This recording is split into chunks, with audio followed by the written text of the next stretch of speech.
नमस्कार विद्यार्थियों, मैं सुमन समाजशास्त्र की प्राध्यापिका government girls senior secondary school और फरीदाबाद से। आज हम कक्षा 12 का समाजशास्त्र का औद्योगिकरण तथा नगरीकरण का स्वतंत्र भारतीय समाज पर क्या प्रभाव पड़ा इसके बारे में अध्ययन करेंगे। जैसा कि आप जानते हो, भारत 1947 में आज़ाद हुआ और आज़ादी के बाद से ही भारत में औद्योगिकरण की शुरुआत। इससे पहले की शुरुआत के बारे में हम कुछ नहीं जानना चाहते, क्योंकि वो ब्रिटिश के अधीन था और वो हमारा एक तरह से हमारा ये हम नहीं कह सकते कि वो हमने किया है। वो हमारी मजदूरों ने, भले हम लोगों ने भी किया, बट उसका सारा क्रेडिट ब्रिटिश शासन को गया। तो स्वतंत्रता के बाद जो किया वो भारत ने अपने बलबूते पे किया, और वो कैसे किया इसी के बारे में अध्ययन करेंगे। स्वतंत्रता के बाद भारत में औद्योगिकरण की शुरुआत एक नए रूप में हुई, जिसके साथ साथ नगरीकरण की भी शुरुआत हुई। अब औद्योगिकरण और नगरीकरण एक दूसरे से संबंधित प्रक्रियाएं हैं जो दोनों साथ साथ चलती हैं। जहां नगरों के विकास में औद्योगिकरण एक महत्वपूर्ण साधन है, वहीं नगरों में औद्योगिकरण के प्रसार हेतु अनुकूल परिस्थितियां पाई जाती हैं। इसमें हम उदाहरण के तौर पे ये कह सकते हैं, मान लीजिए कोई भी एक उद्योग कहीं खुलता है, तो वो उद्योग गांव से दूर, शहर से दूर एक ऐसी जगह पे खुला जाता है जहाँ आसपास कोई जनसंख्या नहीं है। लेकिन धीरे धीरे ट्रांसपोर्ट अच्छा होता है, औद्योगिक आवागमन के लिए, सामान लाने ले जाने के लिए ट्रांसपोर्ट, सड़कें बनाई जाती हैं, सड़कों का निर्माण किया जाता है। धीरे धीरे वहाँ मजदूरों की ज़रूरत पड़ती है, तो आसपास के गाँवों से लोग वहाँ लेबर आनी शुरू हो जाती है, उद्योगों में किसी न किसी काम में लग जाते हैं। इन कामों के साथ साथ जनसंख्या जैसे जैसे बढ़ती जाती है, तो उनके बच्चों के लिए स्कूल खोला जाता है, उनकी चिकित्सा के लिए हॉस्पिटल्स खुल जाते हैं, और एक मार्केट भी ज़रूरत के हिसाब से डेवलप हो जाती है। तो चिकित्सा सुविधाएं, स्कूल्स, एजुकेशन, इन सबको बढ़ा दे के धीरे धीरे वो एक प्रक्रिया है, वो एक नगर का रूप लेने लगती है कि औद्योगिकरण हुआ, उद्योग बढ़ा। जैसे जैसे उद्योगों का काम बढ़ने लगा, वहाँ जनसंख्या ज़्यादा आने लगी, कोई काम की तलाश में, कोई अच्छे जीवन स्तर की तलाश में, और यहाँ तक कि वहाँ एजुकेशन लेने के लिए भी लोग रहने लगे। तो औद्योगिकरण की प्रक्रिया ने एक दिन प्रक्रिया चलती, धीरे धीरे चलती हुई एक छोटे से नगर का रूप धारण कर लेती है। इसलिए हम ये भी कह सकते हैं कि औद्योगिकरण एक ही सिक्के के दो पहलू हैं, जिसे हम अलग अलग नहीं कर सकते। सिक्के को इधर से करो तो आपको औद्योगिकरण के अनुकूल साधन मिलेंगे, और इधर से करो तो नगरीकरण में आपको औद्योगिकरण के प्रसार हेतु दिखाई देंगे। अब हम औद्योगिकरण और नगरीकरण का प्रभावों को जानने से पहले ज़रूरी है कि हम इनके अर्थ को समझें कि औद्योगिकरण क्या है और नगरीकरण क्या है। देखिए, सामान्यतः व्यक्तियों के लिए आप पूछोगे कि औद्योगिकरण और नगरीकरण क्या है, तो वो कहेंगे कि औद्योगिकरण का मतलब उद्योग से है और नगरीकरण का मतलब नगर से है। बट हम समाजशास्त्री होने के नाते औद्योगिकरण और नगरीकरण का हमारे लिए एक अलग अर्थ निकलता है। औद्योगिकरण जो कि एक सामाजिक तथा आर्थिक प्रक्रिया का नाम है, जिसके माध्यम से औद्योगिक तथा कृषि प्रधान अर्थव्यवस्था को औद्योगिक अवस्था में परिवर्तित किया जाता है। जैसे कि भारत 80% आबादी गाँव में रहती थी और वो कृषि प्रधान अर्थव्यवस्था थी, तो ये कहते थे कि भारत की आत्मा जहाँ गाँवों में बसती है, वहाँ की अर्थव्यवस्था भी कहीं ना कहीं कृषि पे टिकी हुई थी। तो आज़ादी के बाद भारत में धीरे धीरे उद्योगों की शुरुआत होने लगी, तो कृषि व्यवस्था परिवर्तित होकर उद्योगों से में आने लगी। जो प्राथमिक क्षेत्र और द्वितीयक क्षेत्र, हमने 10th में भी पढ़ा है कि प्राथमिक क्षेत्र कृषि और कृषि से संबंधित जुड़े हुए व्यवसाय हैं, वहीं द्वितीयक क्षेत्र में उद्योग आते हैं। तो प्राथमिक क्षेत्र कन्वर्ट होता गया औद्योगिक क्षेत्र के अंदर। अगर हम इसकी शुरुआत की बात करें तो हम देखेंगे कि सभी प्राणियों में मनुष्य ही एक ऐसा सबसे विकसित बुद्धि लेकर इस दुनिया में आया था, विकसित बुद्धि वाला सभी प्राणियों में श्रेष्ठ प्राणी, जिसने अपने मस्तिष्क के कारण पशु से आगे बढ़ गया और आविष्कारों को जन्म दिया, और नए नए आविष्कारों को जन्म देकर एक सभ्य समाज का निर्माण किया। इसी क्रम में बड़ी बड़ी मशीनों का भी निर्माण किया, आविष्कार किया, जिसके द्वारा उत्पादन अत्यधिक मात्रा में बढ़ा और शुरू हुआ। ऐसे ही औद्योगिकरण का नाम दिया गया, जो उत्पादन बढ़ने की प्रक्रिया थी। परंतु इसमें मनुष्य ने एक चीज़ जरूर की कि यह सजीव के बजाय निर्जीव वस्तुओं का उसने ज़्यादा उपयोग किया, जिसके अंतर्गत पशु और मानव के बजाय बिजली, डीजल, पेट्रोल इत्यादि का प्रयोग होता है। और अब तक तो परमाणु ऊर्जा का भी प्रयोग होने लगा है। अब तो देश काफ़ी आगे बढ़ चुका है। तो अब हम समझ चुके हैं कि औद्योगिकरण क्या है। औद्योगिकरण एक प्रक्रिया है जिसमें कृषि अर्थव्यवस्था से औद्योगिक अर्थव्यवस्था में परिवर्तित हो जाती है। अब आता है नगरीकरण। तो गांव से नगर बनने की प्रक्रिया को नगरीकरण या शहरीकरण कहा जाता है, जिसका अर्थ है कि नगरीकरण केवल जनसंख्या का बदलना ही नहीं या जनसंख्या का नगरों की ओर जाना ही नहीं, बल्कि सामाजिक संबंधों में परिवर्तन भी है। गाँवों में जहाँ पे संयुक्त परिवार का बढ़ना, आपसी मेल-जोल, प्राथमिक समूह इनका बढ़ना, तो वहीं वो नगरों में की वजह से, नगरीकरण की वजह से, उस प्रक्रिया की वजह से, नगरों में रहने की वजह से संयुक्त परिवार टूटकर एकाकी परिवार में बदल गए। औपचारिक संबंधों का महत्व बढ़ने लगा, अनौपचारिक संबंधों का महत्व कम होने लगा। प्राथमिक समूह जैसी चीज़ें, परिवार पड़ोस को महत्व ज़्यादा दिया जाता था, तो नगरों में जाकर उनकी मजबूरी हो गई कि द्वितीयक समूह का वो कहीं न कहीं हिस्सा बन गए। और ये सारा कुछ नगरीकरण की प्रक्रिया में ही आया कि गाँव से बदलाव आया। और वो बदलाव क्या था, कहीं न कहीं गाँव के जो परिस्थितियाँ थी उनको बदलना था। और वो ये नहीं था कि जनसंख्या ही केवल बदल रही है या जनसंख्या गाँवों से शहरों की ओर जा रही है, बल्कि सामाजिक संबंधों में परिवर्तन आ रहा है और वो परिवर्तन का ही नगरीकरण का हिस्सा था। यहाँ पर हमें ये भी जानना ज़रूरी है कि जो नगरीकरण है उसे हम कहते हैं कि नगरीकरण एक प्रक्रिया का नाम है, अर्थात गाँव से नगरों की ओर जाना नगरीकरण है। लेकिन जो पहले से बसे हुए नगर हैं, जैसे चेन्नई, कोलकाता, मुंबई, जिन्हें हम पहले मद्रास, कलकत्ता और बम्बई के नाम से जानते थे, अंग्रेज़ों के टाइम से बसे हुए शहर हैं, उनको नगरीकरण का हिस्सा नहीं मान सकते, क्योंकि ये पहले से बसे हुए नगर हैं। नगरीकरण केवल उसमें ही आता है जो नगर को बसने की प्रक्रिया है, और ये प्रक्रिया जहाँ चलेगी वही नगरीकरण है। जो बसे हुए नगर है वो नगरीकरण का हिस्सा नहीं है। तो अब इसको हम अच्छे से समझ सकते हैं, लेकिन इसको समाजशास्त्री किंग्सले डेविस ने और भी अच्छे से समझाने की प्रयास किया है, जो बहुत अच्छी उन्होंने डेफिनेशन दी है, परिभाषित करते हुए कहा है कि नगरीकरण एक निश्चित प्रक्रिया है या परिवेश का चक्र है, जिसमें कोई समाज खेतीहर से औद्योगिक समाज में परिवर्तित हो जाता है। अर्थात उन्होंने कहा है कि नगरीकरण एक ऐसी प्रक्रिया है जिसमें जो खेतीहर समाज है, जो गाँव में खेती करने वाला एक पूरा का पूरा समाज है, उससे आसपास बंधे हुए लोग हैं, वो औद्योगिक अर्थव्यवस्था से जुड़ जाते हैं और उनका व्यवहार भी, संबंध भी उसमें उसी के अकॉर्डिंग शहरीकरण के अनुसार परिवर्तित हो जाते हैं। तो अब आपको औद्योगिकरण और नगरीकरण समझाने के पश्चात अब हम जानेंगे कि उनका भारतीय समाज पे क्या प्रभाव पड़ा। तो देखिए, सबसे पहले हम समाज की बात करते हैं कि समाज के ऊपर क्या प्रभाव पड़ा, अर्थात सामाजिक प्रभाव कौन कौन से थे। गांव एक शांत वातावरण, कृषि से ऊपर प्रधानतः एक सीधे साधे लोगों का बसावट, और गाँवों में आपस में संबंध भी एक दूसरे से जुड़े हुए, जहाँ खुशहाल जिंदगी थी और अपराध जैसी घटनाएं बहुत कम घटित होती थी, क्योंकि वो एक दूसरे से जानने वाले, और गांव कहीं ना कहीं आपस में एक पहचान वाला समूह था जो अपने को एक दूसरे को कोई भी अलग नहीं समझता था। लेकिन जैसे ही गांव से लोग शहर में आए तो अनजान जगह से, अलग अलग जगह से इकट्ठे हुए। उन अलग अलग जगह से इकट्ठे होने के साथ साथ उनका डेवलपमेंट हुआ, जहाँ विकास हुआ, वहाँ कहीं ना कहीं एक नेगेटिव पॉइंट, नकारात्मक चिंता भी आई कि उसमें ना जानने की वजह से अपराधों की संख्या में भी वृद्धि होने लगी, जैसे चोरी, डकैती, इसके अलावा जेब कतरी, छोटे से जुर्म से लेके बड़े जुर्म तक पहुंचने लगे, मर्डर, और इसके अलावा स्लम्स एरिया बसने लगा। अगर आवास की कमी थी, मान लो वहाँ नगरों में जाकर वो अच्छी जगह नहीं जा पाते हैं, अच्छी जगह नहीं बस पाते हैं, तो वो कहीं ना कहीं स्लम्स एरिया में, छोटी बस्तियों में, छोटे घरों में ज़्यादा लोग रहने लगते हैं एक साथ, तो वहाँ पर समाज में रहने की कमी होने लगती है परिवार के सदस्यों को।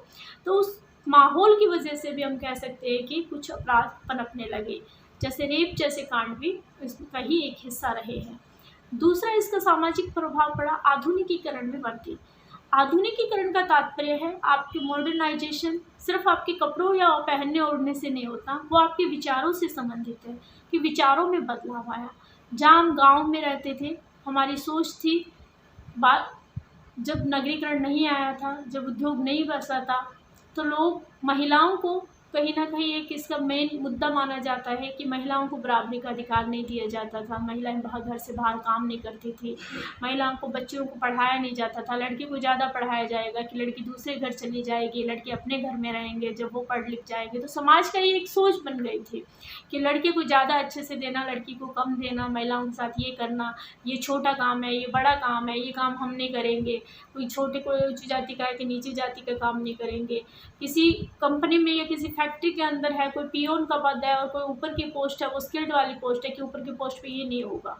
बट धीरे धीरे सोच में नगरीकरण से बदलाव हुआ। अब उद्योग के अंदर मान लो कोई उच्च जाति का पियोन की पोस्ट पे भी है और निम्न जाति का ऊंची पोस्ट पर भी है, क्योंकि वो उसके स्किल्ड बेस पर है कि उसका स्किल उसका से क्या काम करवाता है, उसमें क्या योग्यता है, वो उसी के अनुसार काम किया जाता है। वहाँ जाति का कोई महत्व नहीं है, वहाँ योग्यता का महत्व दिया जाता है।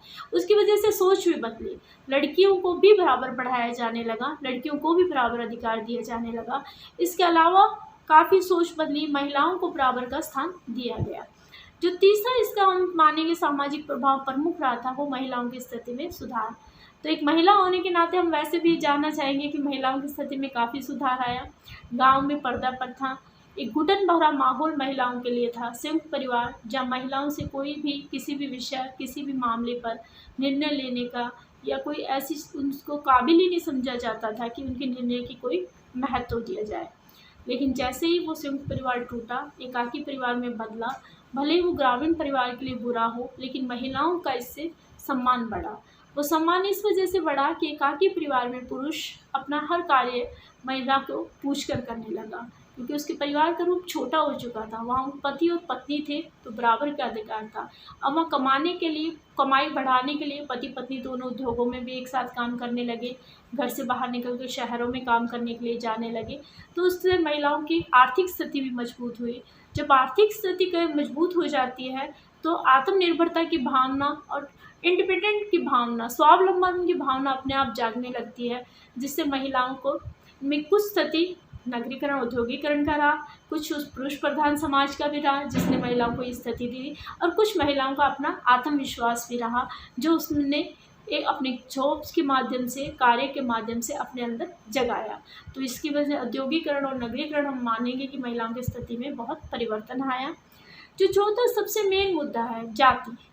जाति एक ऐसी संस्था है जो विश्व में कहीं भी नहीं पाई जाती, केवल और केवल भारत में पाई जाती है। और जाति ने भारत में ऊंच नीच, भेदभाव काफ़ी की इसकी वजह से समस्याएं भी उत्पन्न हुई।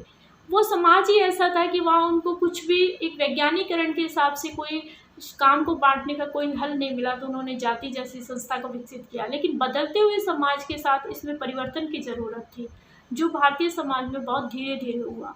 परंतु नगरीकरण और औद्योगिकरण के कारण इसमें जल्दी परिवर्तन आया। और जाति व्यवस्था, जहाँ हम गाँव में देखते हैं कि एक जाति विशेष के घर बाहर बने हुए होते हैं, कुछ बंदिशें होती है, वो नगरों में नहीं थे। क्योंकि यहाँ पर आकर आपको पता चलता है कि आप किस पोस्ट पे हो, किस जाति को, इससे कोई मतलब नहीं है। आप उद्योग में किस पोस्ट पे काम कर रहे हो, आपकी क्या योग्यता क्या है, वो जाति से ज़्यादा महत्व रखती है। और इसी वजह से कोई एक निम्न जाति का पियोन है, उच्च जाति का ऑफिसर है, कई को फ्लैट है, आपके पास पैसे ज़्यादा हैं, तुमने कमा रखे हैं, तो ये नहीं है कि वो उस जात में घर नहीं खरीद सकता। आपके पड़ोस में आपसे निम्न जाति का रह सकता है, आप पड़ोस में उससे नीचे घर में रह सकते हो। तो यहाँ जाति ने वर्ग का रूप ले लिया। अब वर्ग का महत्व ज़्यादा बढ़ गया और जाति का महत्व कम हो गया। तो ये कहीं ना कहीं एक अच्छा हमें लगा कि जिसको हम कोई भी नहीं कमज़ोर कर सकते थे, नगरीकरण और औद्योगिकरण ने उस व्यवस्था को कमज़ोर कर दिया। इसके बाद है संयुक्त परिवार का टूटना या विघटन करना। जैसा कि हम जानते हैं, गाँव में संयुक्त परिवार की प्रधानता रही है। संयुक्त परिवार अर्थात 2 या 2 से अधिक पीढ़ियों का एक साथ रहना। कृषि जैसी व्यवस्था रही, कृषि गाँवों का मूल आधार थी, व्यवसाय भी वही था। तो परिवारों को उस आधार के हिसाब से लोगों ने वहाँ से 2 या 2 से अधिक पीढ़ी के लोग एक साथ रहते थे, जिससे कि खेती के लिए भी आसान हो सके। और दूसरा, गाँव में एकाकी परिवार का होना कहीं ना कहीं समाज में अपनी हैसियत का कम हो जाना भी रहता था। तो मजबूरी थी कि वो चाहे कैसे भी रहे लेकिन जुड़ कर रहे, एक साथ रहे उस परिवार में। परंतु जैसे औद्योगिकरण आया, नगरीकरण हुआ, लोग शहरों की ओर जाने लगे, उद्योगों में काम करने लगे, तो वो अपने पूरे परिवार को एक साथ नहीं लेके जा सकते थे। तो वहाँ पति और पत्नी और उनके बच्चे, केवल मात्र इतने ही जा सकते थे। तो एकाकी परिवार, संयुक्त परिवार टूटने लगे और एकाकी परिवारों को बढ़ने लगा। और धीरे धीरे वहाँ एकाकी परिवार में सुख, एक महिला को अपने जो ये एक बल मिलता है, एक स्वावलंबन की भावना आती है, उसके निर्णयों को जो महत्व दिया जाता है, तो उसकी स्थिति भी सुधरने लगी। तो एकाकी परिवारों को और भी गाँवों में भी ज़्यादा प्रधानता मिलने लगी। परंतु इससे हमारे संयुक्त परिवार टूटने लगे, जो कहीं ना कहीं हमें इस बात का दुख भी होता है कि जो हमारी एक मजबूत विशेषता रही है, उनमें विघटन आया। अब आता है कि जाति जैसी संस्था भारत में रही है, तो यहाँ अंतर्जातीय विवाह की बात करना ही बड़ा अजीब सा लगता था। खाम पंचायतें हरियाणा जैसे राज्य में हुई, ऑनर किलिंग इसकी बात हुई। तो लेकिन ये जो उद्योग और नगर आए, इसके बाद इसमें एमएनसीज में काम करने लगे, बड़ी बड़ी कंपनियों में साथ काम करने लगे, तो उन्होंने जाति की बजाय योग्यता को देखकर आपस में प्रेम विवाह हुआ। तो प्रेम विवाह को समाज ने स्वीकार करना शुरू कर दिया। इसके अलावा जब प्रेम विवाह हुआ तो वो जाति को और प्रथा को नहीं देखता, और अंतर्जातीय विवाह को भी शुरुआत होने लगी, और अंतर्जातीय विवाह की वजह से उसको महत्व मिलना शुरू हो गया। अब यहाँ भी थोड़ा सा अंतर्जातीय और प्रेम विवाह को मान्यता देना, ये भी हमारे समाज में, भारतीय समाज में एक बहुत बड़ी बात है कि ये समाज में सुधार हुए। तो हम कह सकते हैं कि भारतीय समाज पर बहुत ही सकारात्मक प्रभाव पड़े, बस कुछ चीज़ों को छोड़कर कि अपराधों में वृद्धि या कुछ और परिवारों में अनौपचारिक संबंधों का बढ़ना, अनौपचारिक का घटना। बाकी देखें तो इसके सकारात्मक प्रभाव ज़्यादा से पड़े कि भाई महिलाओं की स्थिति में सुधार हुआ, लड़के लड़की को बराबर समझा जाने लगा, जेंडर इक्वालिटी आई। इसके अलावा हम देखते हैं कि संयुक्त परिवार, एकाकी परिवार की जाति व्यवस्था जिसे कोई भी नहीं तोड़ पाया था, वो कमज़ोर होने लगी, अंतर्जातीय विवाह बढ़ने लगे, योग्यता के आधार पर काम मिलने लगा। ये नहीं कि कोई किसी जाति विशेष का बच्चा उसी जाति विशेष में काम करेगा। अब ये तो थे हमारे सामाजिक प्रभाव। अब हम बात करेंगे आर्थिक प्रभावों की, जो अर्थव्यवस्था से जुड़े हुए हो कि औद्योगिकरण और नगरीकरण के फलस्वरूप भारत की अर्थव्यवस्था पर क्या प्रभाव पड़े और आर्थिक प्रभाव हमारे ऊपर क्या पड़े। तो इसका पहला प्रभाव आता है देश की आय में वृद्धि। देखिए, जहाँ उद्योग लगे तो उद्योग लगने की वजह से कहीं ना कहीं देश की आय में वृद्धि होने लगी, हमारा सामान बाहर के देशों में जाने लगा, और हमारा आयात कम और निर्यात बढ़ा, उससे हमें विदेशी मुद्रा मिलने लगी, तो देश की आय में वृद्धि हुई। दूसरा, प्रति व्यक्ति आय में वृद्धि। जब देश की आय में वृद्धि होती है तो प्रति व्यक्ति आय में अपने आप वृद्धि हो जाती है, क्योंकि कुल जनसंख्या होती है उसी को भाग दे देते हैं तो हमारी प्रति व्यक्ति आय निकल आती है। उद्योग अच्छे होने से रोज़गार मिलने लगे, और रोज़गार की वो केवल डिपेंडेंसी है वो कृषि पर नहीं रही कि कृषि जो मानसून का जुआ हम कहते हैं, जो केवल बारिश के ऊपर डिपेंड करती है भारतीय कृषि, कि बारिश होगी तो अच्छी कृषि होगी, अच्छी फसल होगी। उद्योगों की वजह से उनमें राहत मिली और एक फिक्स इनकम जो थी वो प्रति व्यक्ति को मिलने लगी, तो उससे प्रति व्यक्ति आय में वृद्धि हुई। पूंजीवाद में वृद्धि। पहले पूंजीवाद किसे कहते हैं? जो पूंजीपतियों को बढ़ावा देते हैं वो पूंजीवाद है। जैसे पूंजीवाद, तो उद्योगों के ऊपर कुछ मालिकों का कब्जा रहा तो वो पूंजीवाद हुआ। रिलायंस, अंबानी, अडानी वगैरह वगैरह जो अच्छे करोड़पति थे उन्होंने फैक्ट्री लगाई, और उनके बाद उस पूंजीवाद को बढ़ावा मिलने लगा। श्रम विभाजन और विशेषीकरण का महत्व। जो सबसे अच्छा इसमें था वो था श्रम विभाजन। हमारे जो पुराने समय में श्रम विभाजन किया गया था, काम का बंटवारा किया गया था, वो कैसा था कि औरत घर के अंदर का काम करेगी, पुरुष घर के बाहर का काम करेंगे। लेकिन अब उद्योगीकरण की वजह से श्रम विभाजन ऐसा हुआ कि आपकी जो योग्यता है वही आपको काम करेगी। आपने बीटेक कर रखी है तो आप चाहे पुरुष हो चाहे महिला हो, जो अच्छा काम करेगा वो अच्छी पोस्ट पे जाएगा। आप डॉक्टर हो, आप लेडी डॉक्टर हो, बहुत अच्छी गायन हो तो आप उसका काम करोगे। आप आंखों के स्पेशलिस्ट हो तो आप उसमें जाओगे। यहाँ पुरुष और महिला का कोई रोल नहीं है, यहाँ काम का बंटवारा है पर आपकी योग्यता के आधार पे कि जितनी आपकी योग्यता है आपको उसी हिसाब से काम को मिलेगा। अगर आप 10वीं पास हो तो आपको 10वीं पास लायक काम मिलेगा, आपने 12वीं कर रखी है तो 12वीं कर। और विशेषीकरण कि आपने बेस्ट क्या है, आपने कौन सी विशेष तकनीकी कर रखी है, बीटेक कर रखी है, बी फार्मा कर रखी है। इन कंपनियों में योग्यताएं अलग अलग चाहिए होती है कि आपने इंजीनियरिंग कर रखी है तो वो किस में कर रखी है, मैनेजमेंट में कर रखी है, एमबीए कर रखा है तो आप किस पोस्ट पे जाओगे। तो ये औद्योगिकरण और नगरीकरण का एक महत्वपूर्ण हिस्सा रहा कि यहाँ काम का जो बंटवारा है, जो श्रम का विभाजन है, वो विशेषीकरण से और योग्यता के आधार पर बंट गया। अब अच्छी इनकम हुई, उद्योग लगे, उद्योगों से इनकम होने लगी तो हमारे विदेशी मुद्रा भंडार भी बढ़ा। हमारी जो करेंसी है वो बाहर से आयात कम हुआ, निर्यात ज़्यादा बढ़ा, तो निर्यात के बदले में हमें विदेशी मुद्रा बढ़ी। जैसे विदेशी मुद्रा भंडार जब किसी देश का बढ़ता है तो उस देश की आर्थिक व्यवस्था भी मजबूत होती है। कुटीर उद्योगों का पतन। थोड़ा सा इस चीज़ का बड़ा दुख होता है कि कुटीर उद्योग, जो छोटे छोटे उद्योग लगे हुए थे, कुछ साबुन बनाने के उद्योग या अन्य उद्योग जो थे, उनका पतन हुआ क्योंकि वो उन उद्योगों को बड़े उद्योगों से कंपेयर नहीं कर पाए, क्वालिटी वाइज कंपेयर नहीं कर पाए, क्वालिटी वाइज उनको फाइटिंग नहीं कर पाए। क्योंकि उनके पास इतने संसाधन नहीं थे। कुटीर उद्योग 2 या 4 लोगों का समूह या ज़्यादा से ज़्यादा 20 लोगों का समूह जिन्होंने आपस में मिलकर कुटीर उद्योगों की स्थापना करनी, जूट की स्थापना, किसी न किसी वजह से कि मार्केट में उनकी डिमांड नहीं है या जो बड़ी-बड़ी मशीनों से उत्पादन हो रहा है, वो उनसे क्वालिटी कंपेयर जब करते हैं तो उनका क्वालिटी ज़्यादा अच्छी होती है। इसकी वजह से कुटीर उद्योग धीरे-धीरे पतन होने लगा।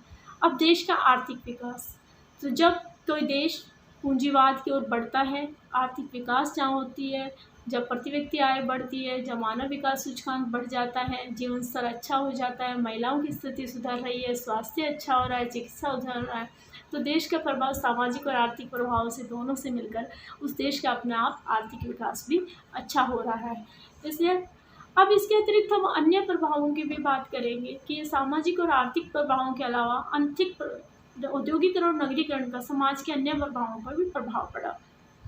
देश में पंचवर्षीय मॉडल जो रूस से लिया गया था, पंचवर्षीय योजना कि 5 साल के लिए बनी है और उस 5 साल में उसी पे काम किया जाएगा। तो हम कह सकते हैं कि जो दूसरी पंचवर्षीय योजना थी वो तो कहीं ना कहीं हमारे औद्योगिकरण के लिए ही बनी थी, जिसने इसके अलावा सरकार ने पंचवर्षीय योजना बनाई। इंजन, रेल के डिब्बे, पेनिसिलिन, डीडीटी, अखबारों का कागज इत्यादि भारत में उद्योगों को, और यह कहना भी गलत नहीं होगा कि द्वितीय पंचवर्षीय योजना औद्योगिक विकास के लिए बनाई गई, जिसके प्रभाव क्षेत्र में विदेशी मुद्रा भंडार बढ़ता गया। और हरित क्रांति जो 60 के दशक में आई थी, उसने हरित क्रांति भी कहीं ना कहीं औद्योगिकरण का परिणाम था। रासायनिक खाद और उर्वरकों की वजह से पहले हम अमेरिका से अनाज का आयात करते थे, खरीदते थे। भारत अनाज के मामले में स्वतंत्रता के बाद दूसरे देशों पे डिपेंड था, लेकिन हरित क्रांति के माध्यम से चावल और गेहूं का उत्पादन बढ़ा। अब भारत आयात ना करके निर्यात करने लगा उनका, तो वो भी एक बहुत सकारात्मक प्रभाव था कि भारत आत्मनिर्भर हो गया। उनकी वजह से निर्यात बढ़ने लगा, आयात कम होने लगा, रोजगार का बढ़ना। भारतीय विदेश नीति में भी बदलाव आया कि हम राजनीतिक जो बात करते हैं कि अब भारत ने अपनी विदेश नीति को भी बदलना शुरू किया। जो विदेश नीति उसने शुरू में रखी थी, अब विदेश नीति का उद्देश्य ये था कि किसी से भेदभाव या वो ना रखे, शांति प्रियता रखते हुए, कूटनीति का प्रयोग करते हुए अपने देश के लिए ज़्यादा सोचा जाए, जिससे अपने देश का विकास ज़्यादा से ज़्यादा हो, जिससे विदेशी निवेश भारत में बढ़ने लगा, जो भारत के सामाजिक खुशहाली का आधार बना। कि इसके साथ साथ भारत की खुशहाली का आधार बना, और ये भारत के उपयुक्त, अब हम कहेंगे कि सामाजिक प्रभाव भी पड़ा, आर्थिक प्रभाव भी पड़ा, राजनीतिक भी, विदेशी नीति भी बदली और भी बदले। तो अंत में हम ये कह सकते हैं कि यह निष्कर्ष निकाल सकते हैं कि स्वतंत्रता के बाद भारत में औद्योगिकरण और नगरीकरण आर्थिक विकास के समानार्थी रहे हैं। समानार्थी का यह मतलब है कि समान रहे हैं। औद्योगिकरण और नगरीकरण दोनों एक जितने हैं। जितना उद्योग ने भारत को ऊंचा बढ़ाया, उतना ही नगरों ने भी ऊंचा बढ़ाया है, क्योंकि उद्योगों ने अगर रोजगार दिया है तो नगरों ने व्यक्ति को वो संसाधन दिया है, उपयोगी बनाया है, उसे शिक्षित बनाया, उसे अच्छी चिकित्सा सुविधाएं दी है, जिससे कि वो एक अच्छा मनुष्य और नागरिक मिले, क्योंकि उपलब्ध संसाधनों का कुशलतापूर्वक प्रयोग किया है। वहीं नगरीकरण के रूप में समाज के लिए उपयोगी बना है। इन दोनों के परिणाम स्वरूप देश में तीव्र आर्थिक वृद्धि, रोजगार का विसर्जन, पूंजी निर्माण, विदेशी मुद्रा भंडार में वृद्धि हुई है, जिससे देश का मानव विकास सूचकांक का अर्थ है कि मनुष्य की आय का बढ़ना, उसके आर्थिक स्तर का, उसका अच्छा स्वास्थ्य होना, अच्छा शिक्षित होना, तो मानव विकास सूचकांक भी बढ़ा है, मृत्यु दर कम हुई है और मनुष्य का जीवन स्तर बेहतर हुआ है। इसके अतिरिक्त विज्ञान के कारण कृषि, हरित क्रांति, परिवहन, आधारभूत संरचना, सामाजिक विकास, जिसमें महिला सशक्तिकरण इत्यादि सकारात्मक प्रभाव भारत के ऊपर देखने को मिल रहे हैं।